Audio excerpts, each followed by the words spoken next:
100% of immigrants, legal immigrants, should be voting against Democrat leaders. This is an unquestionable need. And we don't pillory the leftists for the very things that they use to hurt immigrants.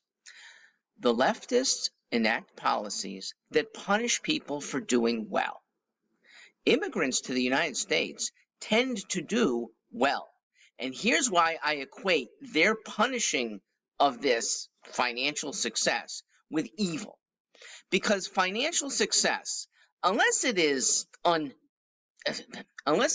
inherited wealth, very rare, is made because you have done good.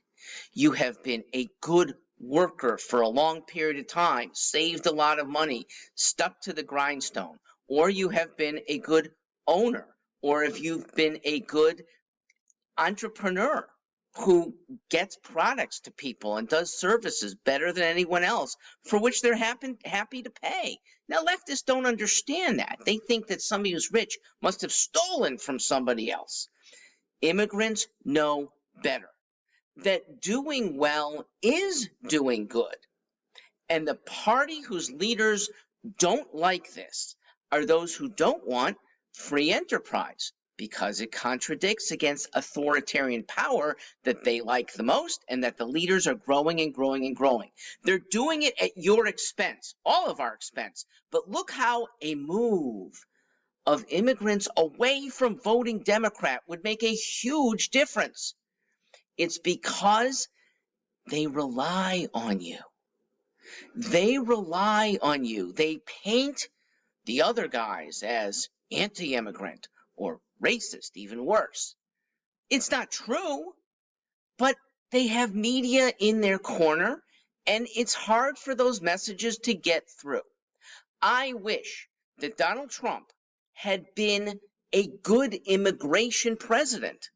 What he could have and should have done was beckoned good wannabe immigrants to the United States.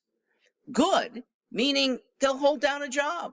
Good enough. They're not going to be on welfare. They're not going to bring deviant culture because they actually want to imbibe American culture. He should have embraced that for 4 years. He should have cut the waiting times from what's now 5 to 10 years for families that are following the law. It could be 5 weeks.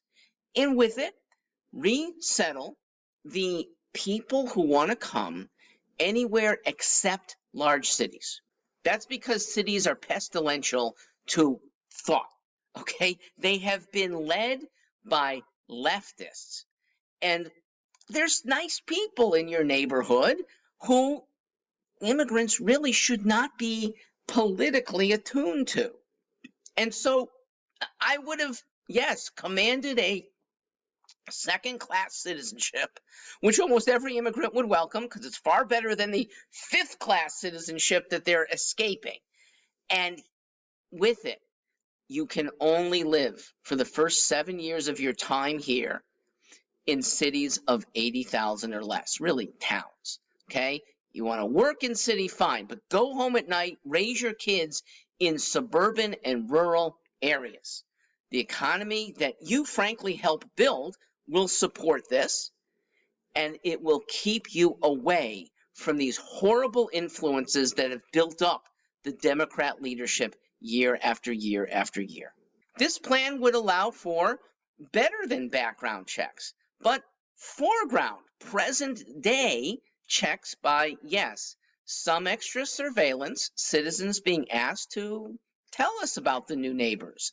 And yes, even some federal forces who'd have some check-in duties.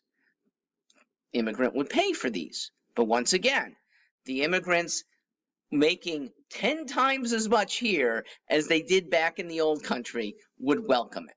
It is, for a temporary period, a second-class citizenship, but it's one that would build up a good, healthy, more American than most native-born Americans group of citizens.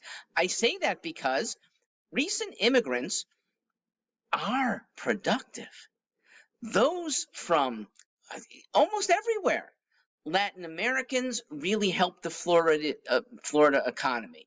Eastern Europeans have done great when they've come here. Indians, Southeast Asians, and Central Africans do great. Nigeria is the largest country in Central Africa, I think all of Africa, and Nigerian Americans out-earn Anglo-Americans, okay? There's no discrimination against people who have good values, good work ethic. They're not seeing anything that keeps them permanently down, or if there are some things, they manage to overcome them pretty darn well. That's the right kind of immigration. And unfortunately, there's no good political party for them, but as long as you stay away from the Democrats, you're standing up. And it may mean that if you were in an all-blue district and you can't, your votes still aren't going to overwhelm that liberal Democrat from getting back in. You still have the power to dilute the blue and dilute it by showing that you don't stand for everything that they want. You're voting for some other party. I know it's hard now to vote Republican. I'm not even encouraging that. Voting Libertarian, voting Green, showing that you're an independent and don't vote for what the go-along, get-along party wants you to. And certainly don't vote for how authoritarians want you to vote. Immigrants who have come here in the last 25 years could be the saviors of Americana by not listening to the modern leaders in America. I'm Mark Stewart.